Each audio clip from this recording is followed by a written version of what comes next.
We spend our lives adding more knowledge, more possessions, more connections, more obligations. We build a heavy self. But strength is not in the weight you carry. It is in what you can bear. And even more, in what you have the courage to leave behind. This is an audit of the soul, a guided removal. We are not here to build a new you. We are here to reveal the you that has been buried under the rubble of borrowed life. For the length of this session, you are the blacksmith. And these are the 9 impurities. The fire must burn away. The philosophy we turn to is not one of accumulation, but of essence. It begins with a ruthless editing of reality. It asks, what is mine to concern myself with? And what is merely noise masquerading as necessity? Your mind is a sacred space. Its peace is the foundation of a good life. Yet, we willingly, eagerly, fill it with tenants that do not pay rent, but instead steal our tranquility. We must become stewards of our own attention, and that begins with a deep, deliberate cut. First, cut the obsession with the past you cannot change. The memory of a failure is not a lesson if you replay it only to feel the sting of shame. The old grievance is not a shield, it is a weight you chose to carry, long after the event has passed. You are not your history. You are the person interpreting it in this moment. To dwell there is to chain your present self to a ghost. Let the story be a fossil, acknowledged, studied, and left in the ground where it belongs. Your power is in the now. Second, cut the addiction to a future you cannot guarantee. Anxiety is the interest paid on a disaster before it comes due. To spend your present moment in vivid rehearsal of future pain is to live that pain twice, or 100 times, and often for no reason. Plan, yes. Prepare, of course. But then, release your grip. The future is a theory.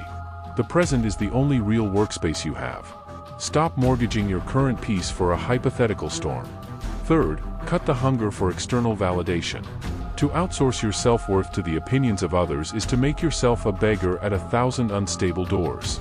Your character is not a popularity contest. The need for constant praise or the terror of mild criticism are 2 sides of the same weak coin. Your metric must become internal. Did I act with virtue? Was my effort true? The opinion of the crowd is weather. It changes, it is fickle, and it is utterly indifferent to your inner truth. Build your home where their winds cannot reach. Fourth, cut the compulsion to control other people. Their choices, their moods, their growth, their opinions, these are their own territory. Your campaign to change them is a futile invasion that exhausts your resources and poisons your peace. See them as they are, independent agents, flawed and sovereign, just as you are. Wish them well, act with justice towards them, but relinquish the fantasy of command. Your freedom begins where your need to control them ends. Fifth, cut the drama of unnecessary complaint. Vocalizing every minor inconvenience is not communication, it is the incantation of victimhood. It trains your mind to see the world as an adversary and yourself as fragile. The traffic, the weather, the slow line, these are not misfortunes. They are the friction of a shared existence. Endure them in silence. Your quiet forbearance in the face of trivial annoyance is a direct deposit into your account of inner strength. Sixth, cut the passive consumption of other people's narratives. The curated lives, the outrage cycles, the gossip, the endless digital stream, this is not information. It is pollution. You are letting strangers furnish the rooms of your mind with their anxieties, their conflicts, and their illusions. Be ruthless. Your attention is the most valuable thing you own. What you consistently feed it will become the landscape of your soul. Consume less. Create more. Think your own thoughts.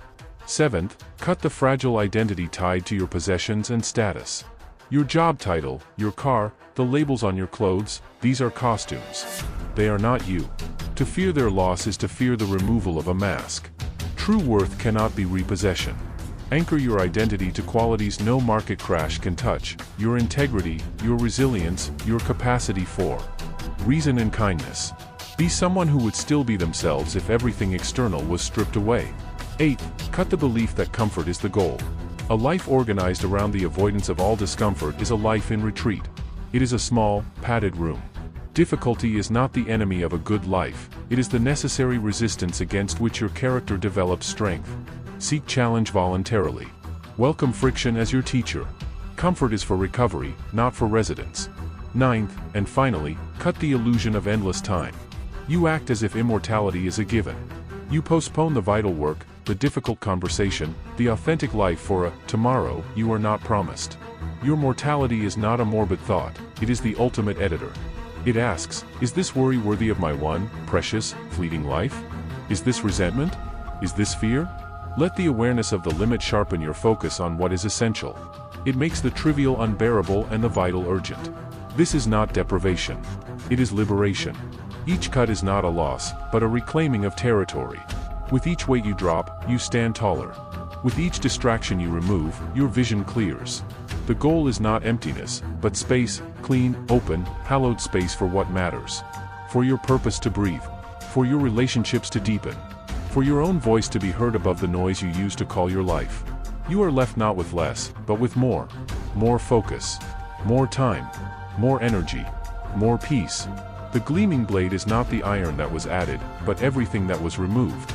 The forge is ready. The fire is lit. Begin the work of cutting away.